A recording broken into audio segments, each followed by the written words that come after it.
मेरे प्यारे दोस्तों, स्वागत है आप सभी का आपके गुरुजी चैनल एसपीजा चैनल पे। और आप सभी जानते हैं आपके गुरुजी मेरे प्यारे दोस्तों बहुत ही शानदार तरीके से मैथ के ऑब्जेक्टिव वीवीआई क्वेश्चन लेके आए हुए हैं। और ये क्वेश्चन आपके एग्जाम में इतने ज्यादा मेरे प्यारे दोस्तों भर भर के आएंगे। अगर इस वीडियो के जो भी भाई हमारे देख के जाएंगे और जो भी हम जितने भी मैथ के क्वेश्चन करवाते हैं, साइंस के क्वेश्चन करवाते हैं और मैम आपकी मैथ्री का बता चुकी है ऑलरेडी, वो सारे को देखेंगे, उसे कहीं से कोई दिक्कत समस्या नहीं आएगा और एग्जाम में वो धड़ाधड़ सारे क्वेश्चनों को करके आएंगे दोस्तों। क्योंकि इसी तरह के क्वेश्चन आपके एग्जाम में भी पूछे जाते हैं, जो कि एग्जाम के क्वेश्चन आप कभी आप बोलेंगे सर जी ये एग्जाम का क्वेश्चन है। हाँ दोस्तों, हाँ मेरे प्यारे भाई, ये आपके एग्जाम का क्वेश्चन है। ये 2023 में हो सकता है या 22 या इस प्रकार से किसी प्रीवियस ईयर क्वेश्चन पेपर है दोस्तों, ये पूछा गया क्वेश्चन है। और जिसमें मैंने सिलेक्टेड क्वेश्चन लिया हूँ जो कि बार बार पूछे गए हैं, जिसकी संभावना भी काफी ज्यादा होती है पूछे जाने की। तो चलिए हम लोग स्टार्ट करते हैं। इससे पहले हमने आपको 50 तक बताया था, इससे पहले यानी कि कह सकते हैं दोस्तों 500 से ऊपर प्रश्न हमने बता दिया है आप लोगों को। तो जाइए डिस्क्रिप्शन बॉक्स में सारे वीडियो का लिंक मिल जाएगा, पार्ट 20 तक बना गया है,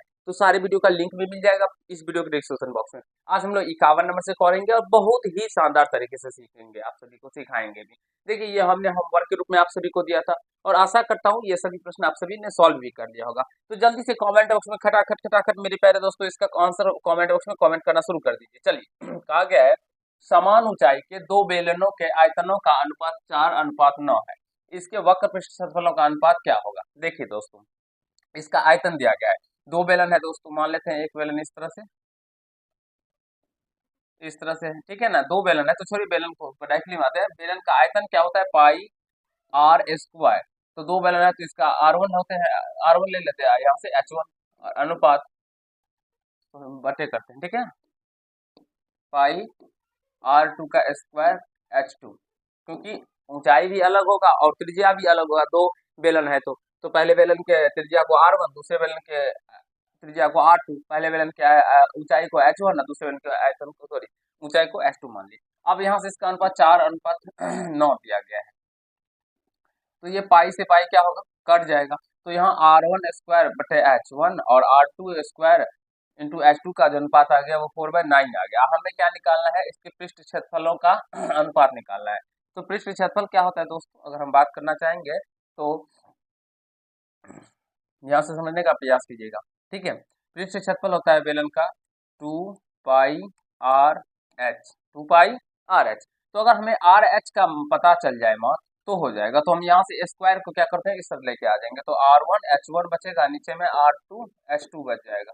इसका अनुपात होगा 4/9।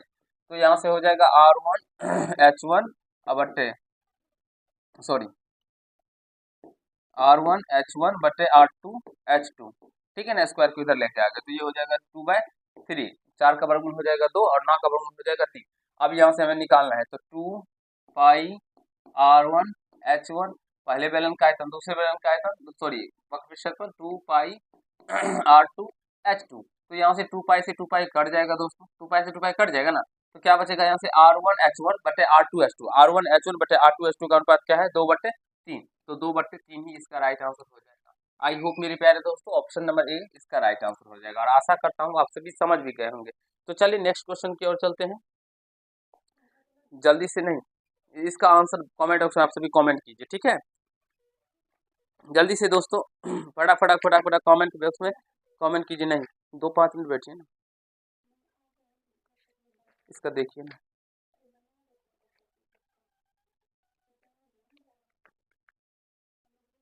नहीं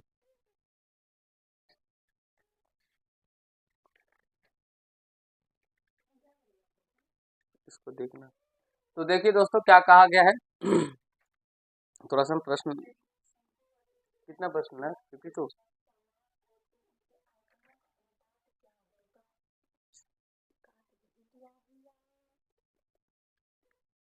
आंसर ये रहा, देखिए यदि एक शंकु और एक बेलन का के व्यास और ऊंचाई समान हो तो उनके आयतनों का अनुपात क्या होगा। देखिए शंकु का व्यास, एक शंकु और एक बेलन के व्यास और ऊंचाई क्या है, समान है, तो उनके आयतनों का अनुपात, आयतन शंकु का आयतन क्या होता है 1/3 पाई R² H हो जाएगा।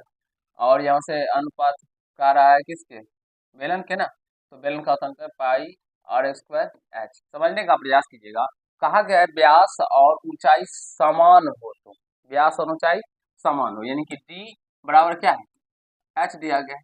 डी बराबर क्या है, एच दिया गया है। एक शंकु और एक बेलन के व्यास और ऊंचाई, ठीक है, समान है। तो यहाँ से समझ सकते हैं दोस्तों, जो यानी कि शंकु का जो व्यास होगा वो बेलन के व्यास के बराबर है, ठीक है। और इसमें कहा गया है बेलन का ऊंचाई और शंकु की ऊंचाई के बराबर है, ठीक है, ऊंचाई तो समान है। तो यहाँ से ये दोनों का व्यास भी समान है, तो इसका मतलब दो त्रिज्या भी क्या होगा, इसका समान हो जाएगा, त्रिज्या भी इसका समान हो जाएगा। तो डायरेक्टली समझिए ये आर और एक्स इसका समान है, तो ये इससे कट जाएगा ना, क्योंकि ये सब समान है आपस में, तो पाई से पाई भी कैंसिल होगा, तो ये 1/3 अनुपात क्या होगा, 1, तो ये 3 इधर चला जाएगा, तो क्या बचेगा, 1:3 हो जाएगा। यही कंसेप्ट है, थोड़ा छोटा सा ही तो concept. Question number sorry answer इसका बी हो जाएगा मेरे प्यारे दोस्तों। समझने का प्रयास कीजिए, कहा गया शंकु का जो व्यास है वो बेलन के व्यास के बराबर है, और बेलन का जो मेरे प्यारे दोस्तों सॉरी शंकु का फिर ऊंचाई जो है वो बेलन की ऊंचाई के बराबर है। तो कहा गया है उनके आयतनों का अनुपात निकालना, तो इसको हम सिंपली बराबर कर दीजिए, जब व्यास बराबर है तो त्रिज्या भी बराबर होगा, तो यहाँ से त्रिज्या त्रिज्या बराबर आ जाए कट जाए। चलिए नेक्स्ट क्वेश्चन, टेन 45 डिग्री। देखिए दोस्तों ये क्वेश्चन है इस तरह से, ten 45 degree minus ten 30 degree बट्टे 1 plus ten 45 degree into ten 30 degree, ठीक है। अब इसको सॉल्व कीजिए, टेन 45 का मान 1 माइनस टेन 30 का मान 1/√3 बट्टे यहाँ 1 प्लस का टेन 45 का मान 1 इंटू टेन 30 का मान 1/√3, तो यहाँ से हो जाएगा √3 एलसीएम हो जाएगा दोस्तों, या इसको इससे पहले लिखते हैं, ठीक है ना, 1 माइनस 1/√3 अब बट्टे यहाँ हो जाएगा 1 प्लस 1/√3 हो जाएगा। इधर देखिए तो यहाँ से क्या हो जाएगा, √3 एलसीएम कर लेंगे, तो इधर हो जाएगा कुछ नहीं है तो मल्टीप्लाई होगा, तो √3 माइनस का 1 बट्टे इधर हो जाएगा दोस्तों √3, नीचे में भी एलसीएम करेंगे तो √3, तो यहाँ से हो जाएगा √3 प्लस का 1, तो ये √3 से √3 कट जाएगा, तो आंसर निकल के आ जाएगा √3 माइनस का 1 बटे √3 प्लस का 1। देखिए दोस्तों समझने और सीखने का प्रयास कीजिए, √3 माइनस का 1 ये है बटे √3 प्लस का 1, ऑप्शन नंबर ए इसका राइट आंसर हो जाएगा। आशा करता हूँ समझ रहे होंगे, सीख रहे होंगे त्रिकोणमिति। अगर किसी भी भाई को दिक्कत होता है तो कमेंट कीजिएगा। कहा गया यदि बिंदु इतना इतना इतना संरेख हो तो एक्स का मान होगा, क्या हुआ,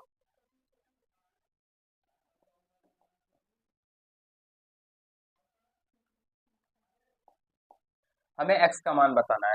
तो मेरे प्यारे दोस्तों संरेख कब होता है, जब इसमें दो भुजाओं का योग तीसरे भुजा के बराबर हो जाता है, या कंडीशन एक होता है जो त्रिभुज का क्षेत्रफल बराबर भी 0 होता है, तो यहाँ से त्रिभुज के क्षेत्रफल का बराबर भी 0 कर सकते हैं, ठीक है, तो और निकाल सकते हैं। तो देखिए त्रिभुज का क्षेत्रफल बराबर क्या करते हैं 0, तो त्रिभुज के क्षेत्रफल का फॉर्मूला क्या होता है 1/2 होता है ना, फिर x1 y2 माइनस का y3 प्लस का x2, यहाँ से क्या हो जाएगा y3 माइनस का y1 प्लस का x3 y1 माइनस का y2 बराबर में 0। अब ये 1/2 उधर चला जाएगा तो 0 के साथ गुना होगा तो ये 0 ही हो जाएगा, तो इसलिए इसको हटाते हैं, डायरेक्टली हम लोग x1 का मान रखते हैं, ये x1 y1 x2 y2 x3 y3। x1 क्या है दोस्तों x, y2 क्या है माइनस का 4 और माइनस y3 का मान क्या है माइनस का 5, तो माइनस माइनस प्लस 5 हो जाएगा, ठीक है। प्लस x2 का मान क्या है माइनस का 3, तो प्लस माइनस ये माइनस हो जाएगा ना, माइनस का 3 हो जाएगा ना, ठीक है। अब यहाँ से y3 का मान माइनस का 5 और माइनस का y1 का मान 2, फिर प्लस का x3 का मान 7 और y1 क्या है यहाँ से 2, और ये माइनस y2 का मान क्या माइनस का 4, तो माइनस माइनस प्लस 4 हो जाएगा, बराबर में 0 हो जाएगा, ठीक है दोस्तों। तो यहाँ से देखिए x और इसको गुना हो जाएगा, ये घटेगा तो 1 आ जाएगा ना, -4 प्लस का 5 करके प्लस का 1 हो जाएगा, तो 1 को गुना करने पे ये x ही हो जाएगा, फिर ये -3 है माइनस का 3 और ये देखिए दोनों माइनस में जुड़ जाएंगे तो ये माइनस का 7 निकल गया, तो माइनस माइनस प्लस हो जाएगा और 7 क्या 21 हो जाएगा, समझ गए ना। इधर देखिए प्लस में भी है, इधर प्लस नहीं तो प्लस 7 और ये 4 2 6 आएगा, तो 7 6 का 42 बराबर में क्या होगा 0, तो x प्लस ये दोनों जुड़ जाएगा तो 3 63 बराबर में 0, तो x का मान यहाँ से क्या निकल के आ जाएगा माइनस का 63। तो मेरे प्यारे दोस्तों इसमें क्या ऑप्शन नंबर ए इसका राइट आंसर हो जाएगा, ठीक है। समझ गए होंगे मेरे प्यारे दोस्तों, इसके बहुत सारे तरीके हैं, कोई भी तरीके से आप से बना सकते हैं। अगर ये तरीका आप सभी समझ गए होंगे, तो इसी तरीके से बनाइएगा। चलिए नेक्स्ट क्वेश्चन की ओर चलते हैं। ये क्वेश्चन भी बहुत लाजवाब क्वेश्चन है और इस तरह के क्वेश्चन बार बार पूछे जाते हैं, तो ध्यान दीजिएगा। कहा गया है एक त्रिभुज AOB, देखिए जिसके शीर्ष इतना इतना इतना है, तो उसका क्षेत्रफल ज्ञात कीजिए। देखिए अब इसमें आप इसको त्रिभुज के क्षेत्रफल लगा के भी सॉल्व कर सकते हैं, और इसका दूसरा तरीका भी है दोस्तों। ऐसे तरीके से आप लोग ग्राफ जो आप लोग बनाते हैं, इसको खींच लीजिएगा एक्स एक्सिस और वाई एक्सिस, सॉरी ये एक्स डैश, ये वाई डैश, ये वाई। अब देखिए AOB, यहाँ पे हम लोग ओ दे देते हैं, ओ दे देते हैं, और यहाँ पे मान ले दे देते हैं क्या, ए दे देते हैं, यहाँ पे ए, और तो ये ए दिया है, तो ये क्या हो जाएगा, यहाँ से यहाँ तक ए कोमा बी, यहाँ से यहाँ तक की दूरी क्या हो गया, ए हो गया, ठीक है। और ये बी दी है, तो यहाँ से यहाँ तक की दूरी क्या हो जाएगा, बी, क्यों, तभी तो ये 0, बी होगा दोस्तों, ठीक है। और इसे हम लोग बी मान लेते हैं। अब इसको मिला देते हैं, मिला दिए, समझने का प्रयास कीजिएगा। क्षेत्रफल ज्ञात करने के लिए कहा 0 भी दिया गया, तो मिला दिया हम लोग, 0 और बी दे दिया था, तो यहाँ से यहाँ तक की दूरी बी है, यहाँ से यहाँ तक की दूरी ये हो गया। तो त्रिभुज का क्षेत्रफल क्या होता है, 1/2 गुना आधार, आधार क्या है यहाँ पे ए, और गुना ऊंचाई, ऊंचाई क्या है यहाँ से बी, तो ए बी क्या हो जाएगा दोस्तों, ए बी बटे 2 हो जाएगा, या 1/2 ए बी हो जाएगा। तो देखिए 1/2 ए बी कौन सा है, देखिए कितने आसान तरीके से हमने बना दिया आप सभी को। ऑप्शन नंबर बी इसका राइट आंसर हो जाएगा। और इसी तरह के क्वेश्चन पूछे जाते हैं, और एग्जामिनर भी जानता है जो इस तरह प्रश्न को ऐसे ही बनाना है, क्योंकि वो अगर आप लोग फॉर्मूले यूज करेंगे तो आपको ज्यादा समय भी लग जाएगा। और इसका तो कोऑर्डिनेट 0 0 दिया है ना। चलिए नेक्स्ट क्वेश्चन की ओर चलते हैं। यदि बिंदु इतना माइनस होगा यहाँ पे 2x माइनस 3y पर 5 पे स्थित हो तो a का मान होगा। अब देखिए यहाँ पे रख देते हैं ना, 2 गुना x का मान यहाँ पे क्या है 4, तो 4 माइनस 3 गुना y का मान दिया गया a, तो a पे रखते हैं बराबर में 5, तो माइनस का 3a बराबर क्या हो जाएगा 5, और ये प्लस में था, इधर आएगा तो माइनस में, 4 दूना 8, तो माइनस का 3a बराबर माइनस का 3, तो माइनस से माइनस कट जाएगा, 3 से 3 कट जाएगा, तो a का मान क्या निकल के आ जाएगा 1, तो ऑप्शन नंबर ए इसका राइट आंसर हो जाएगा। मिला मेरे प्यारे दोस्तों, आशा करता हूँ समझ आएंगे। यहाँ पे x का मान a दिया गया, y का मान सॉरी x का मान 4, y का मान a दिया गया।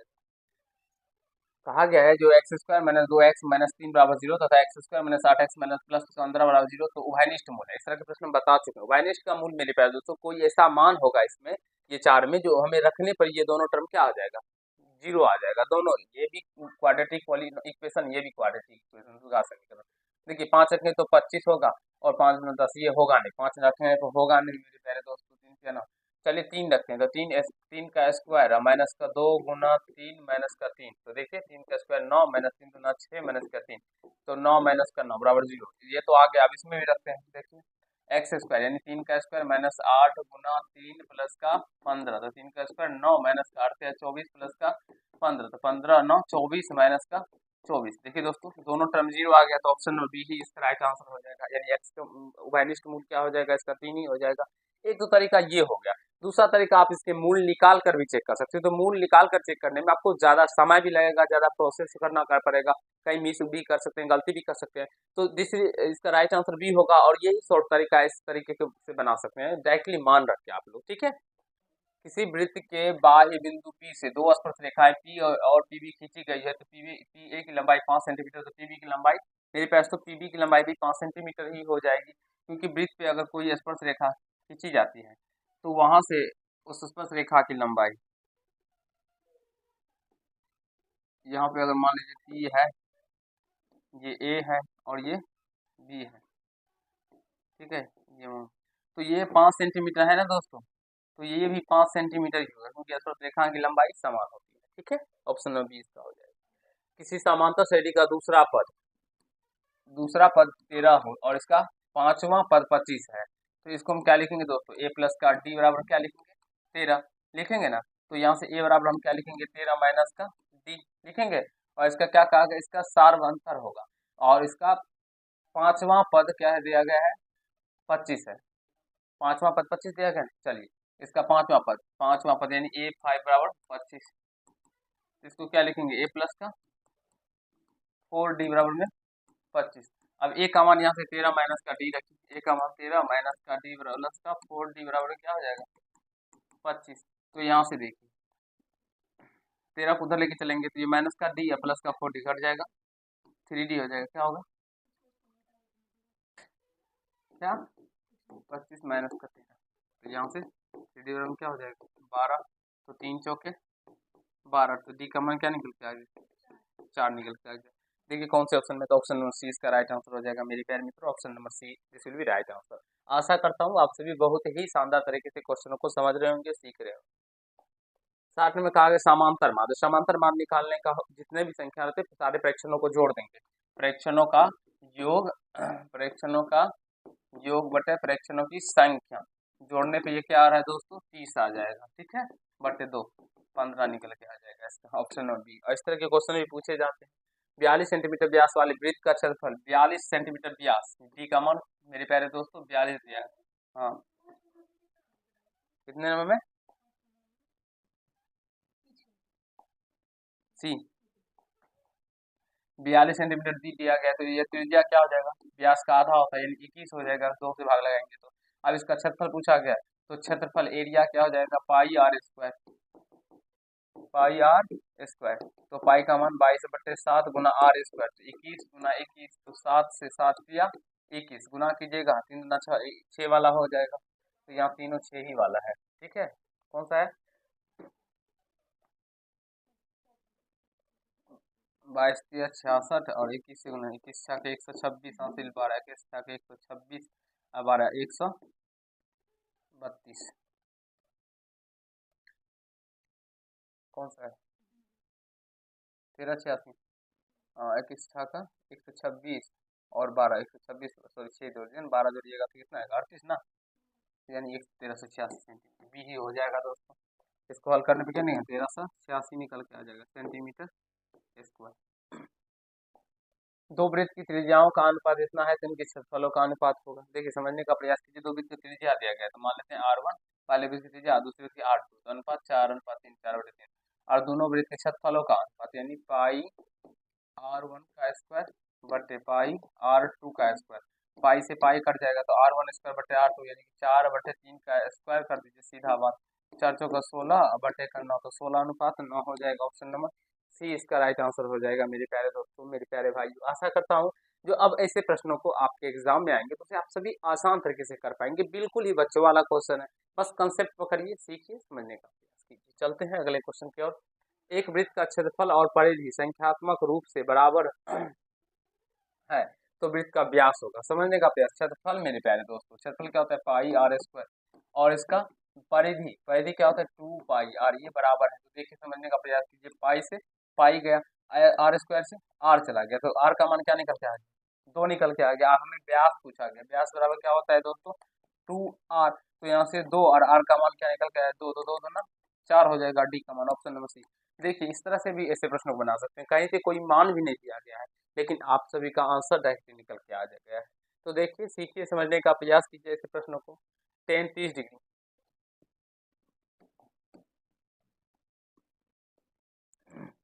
देखिए 10 30 डिग्री का मान होता है 1/√3, फिर साइन 30 डिग्री का मान है 1/2, और सेक 60 डिग्री का मान, सेक 60 डिग्री का मान क्या होता है तो cos 60 का मान तो इधर 2 ही हो जाएगा, तो 2 से 2 कट जाएगा, ठीक है, तो 1/√3 ही हो जाएगा इसका आंसर, ऑप्शन नंबर ए ही हो जाएगा।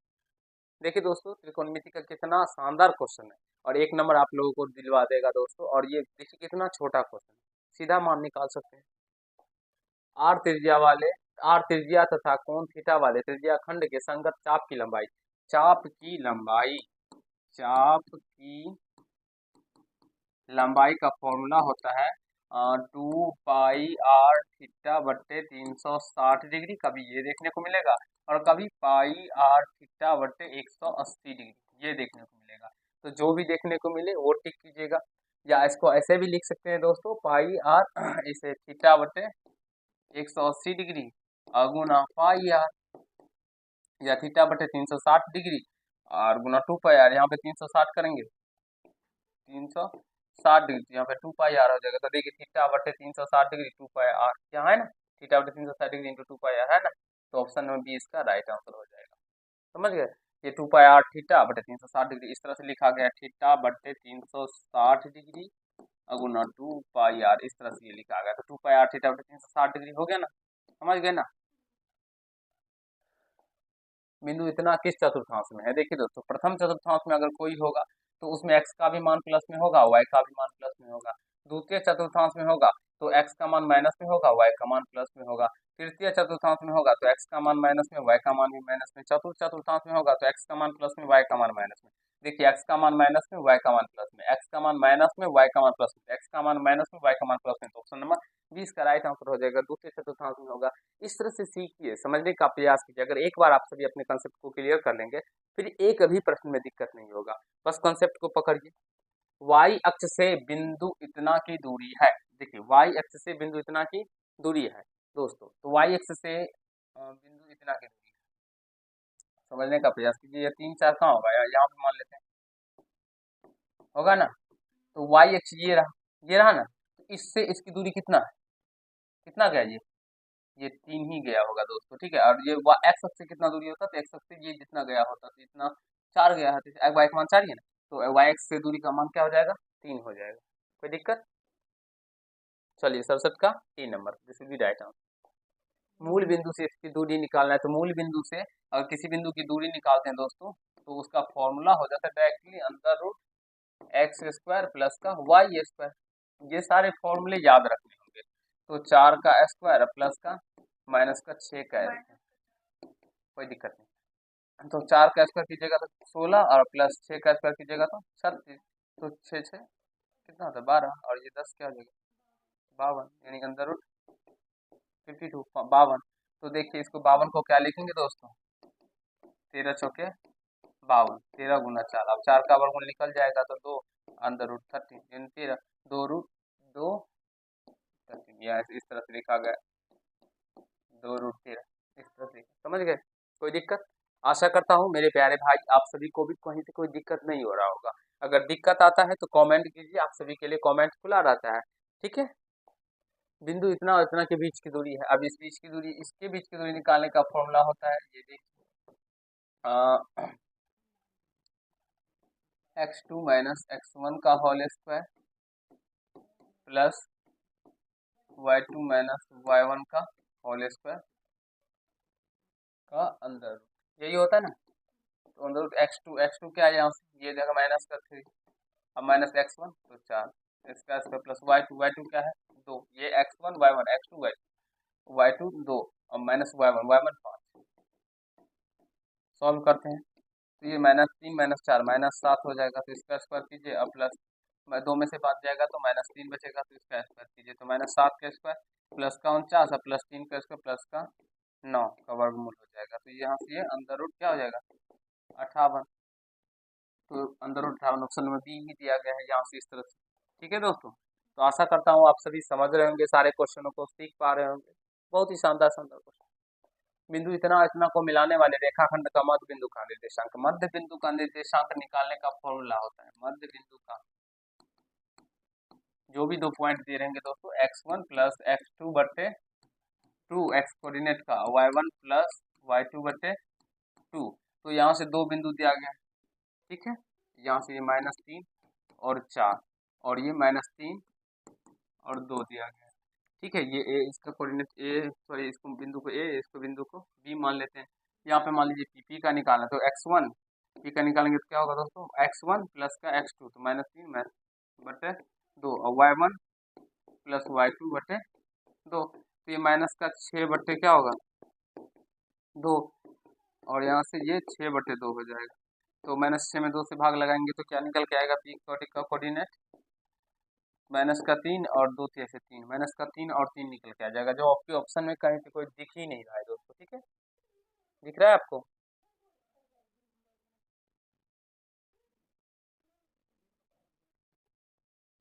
क्या दिया गया, तो देखिए कोऑर्डिनेट सही है। अच्छा कोऑर्डिनेट में कोई बात नहीं दोस्तों, इसका ये राइट आंसर यही होगा, -3, इसका कोऑर्डिनेट ही उल्टा लिख दिया गया है। कोई बात नहीं, समझने का प्रयास कीजिए, कोऑर्डिनेट चेंज रहने से इसका आंसर भी तो अलग हो जाएगा ना।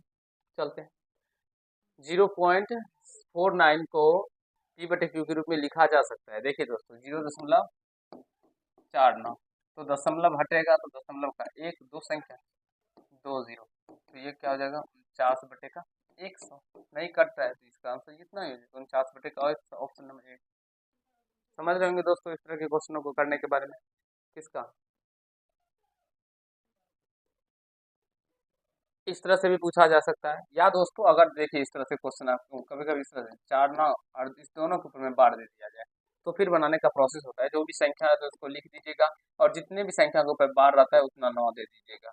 तो इस तरह से भी तो 49 बटे इसका 99 हो जाएगा जब इसके ऊपर में बार दिया जाएगा। तो ऑप्शन में बी होगा जब, मेरे प्यारे दोस्तों ये होगा, मतलब ये क्वेश्चन होगा। और जब ये दिया रहेगा तो इसका आंसर ये हो जाएगा। ठीक है, समझ गए ना, कोई दिक्कत रहने दीजिए पीछे।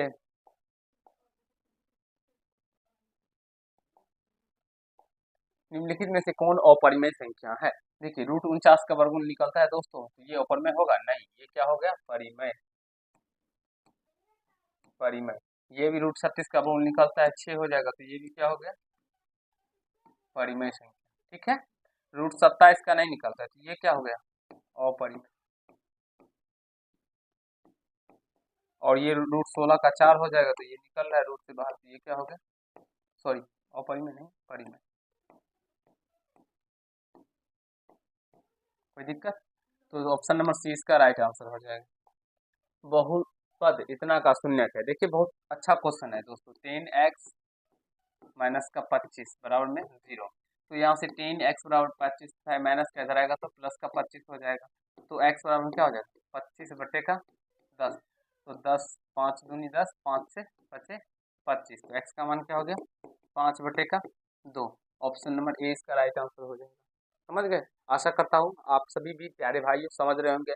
और ये रैखिक बहुपद है, ठीक है, इसलिए इसके एक ही शून्य होंगे। जब द्विघात बहुपद होगा तो इसके 2 शून्य होंगे। ठीक है, इतना का घात है तो बहुपद का अधिकतम घात, चर का अधिकतम घात, यहाँ एक्स पावर क्या है, 2 है सबसे अधिकतम, तो यहाँ पे 2 क्या हो जाएगा, इसका बहुपद का अधिकतम घात हो जाएगा। तो चर का घात बहुपद का घात कहलाएगा दोस्तों, 2 ही हो जाएगा। निम्नलिखित में से कौन द्विघात समीकरण है? द्विघात समीकरण यहाँ पे रूट में एक्स में रूट है दोस्तों। और कोई द्विघात समीकरण तभी होगा जब एक्स चर का जो घात होगा वो एक पूर्ण संख्या होना चाहिए। ठीक है, यहाँ पे रूट में है तो पावर 1/2 होगा, तो ये होगा ही नहीं, तो इसलिए इसका आंसर ये नहीं होगा। फिर अगर हम बात करेंगे दोस्तों, ये क्यूब है तो यहाँ पे एक्स क्यूब हो जाएगा। ए क्यूब ए प्लस बी का होल क्यूब करेगा तो ए क्यूब आएगा, तो क्यूब वाला आ जाएगा, तो ये भी नहीं होगा फिर, क्योंकि द्विघात बहुपद का जो सामान्य रूप होता है वो होता है ए एक्स स्क्वायर प्लस का बी एक्स प्लस का, सॉरी द्विघात बहुपद है द्विघात समीकरण बराबर 0 जहाँ ए नॉट इक्वल टू 0। ठीक है दोस्तों, ये होता है। तो अगर अगर हम बात करें यहाँ पे भी रूट एक्स है ना, और यहाँ पे भी रूट एक्स है, तो ये रूट एक्स गुना होगा तो ये तो एक्स हो जाएगा, लेकिन रूट एक्स को जब एक्स से गुना करेंगे तो ये एक्स रूट एक्स आ जाएगा, तो इसमें बच ही जाता है, तो ये भी नहीं होगा दोस्तों। तो इसलिए ऑप्शन नंबर सी इसका राइट आंसर हो जाएगा। इसका हल तोड़िएगा तो ये हो जाएगा एक्स स्क्वायर ए स्क्वायर प्लस बी स्क्वायर, यानी एक का स्क्वायर एक प्लस 2ab यानी 2x, और प्लस का एक्स स्क्वायर बराबर 0। तो यहाँ से एक्स स्क्वायर जुट जाएगा, तो 2x स्क्वायर प्लस का 2x प्लस का 1 बराबर में 0 आ जाएगा। और ये देखिए a x square plus b x plus c के फॉर्म में, तो ये इसका ऑप्शन नंबर सी ही राइट आंसर हो जाएगा। तो ये 75 क्वेश्चन हमने आपको समझा दिया। ये HW में है दोस्तों, आप सभी का कमेंट बॉक्स में कमेंट कीजिएगा, मैं आप सभी के कमेंट का इंतजार करूंगा, जो आप सभी इसका क्या कमेंट करते हैं। दोस्तों जो भी क्वेश्चन अभी हमने आपको 25 क्वेश्चन मैथ्स के बताए हैं, आशा करता हूँ ये सारे क्वेश्चन आप सभी समझ भी गए होंगे, बहुत सारे क्वेश्चनों को आप सभी सॉल्व भी कर पाए होंगे। अगर जो भी भाई जो भी प्यारे दोस्त हमारे शुरू से वीडियो हमको देखते होंगे और हमें फॉलो करते होंगे, वो इस तरह के वीडियो यानी कि इस तरह के प्रश्नों को करने के बारे में सीख गए होंगे, और वो अपने एग्जाम को भी अब अच्छे तरीके से कर पाएंगे। क्योंकि जब तक आप सभी कंसेप्ट पढ़ लेते हैं और जब तक ये ऑब्जेक्टिव क्वेश्चन को नहीं कीजिएगा मेरे प्यारे दोस्तों, प्रैक्टिस सेट नहीं कीजिएगा, तब तक कुछ नहीं होने वाला है। क्योंकि एग्जाम के पैटर्न क्या है नहीं है, किस तरह से क्वेश्चन पूछा जाता है, उन पैटर्नों को देखना होगा, पकड़ना होगा, तभी आप सभी क्वेश्चनों को कर सकते हैं। तो चलिए आज के पार्ट में इतना ही करते हैं। अगर आप लोगों को ये पार्ट अच्छा लगा हो दोस्तों तो वीडियो को लाइक कर दीजिएगा, कैसा लगा ये कमेंट कीजिएगा, चैनल को सब्सक्राइब करके बेल आइकन को प्रेस कर लीजिएगा, जिससे मेरे हर एक वीडियो का नोटिफिकेशन आप तक पहुंचता है। धन्यवाद।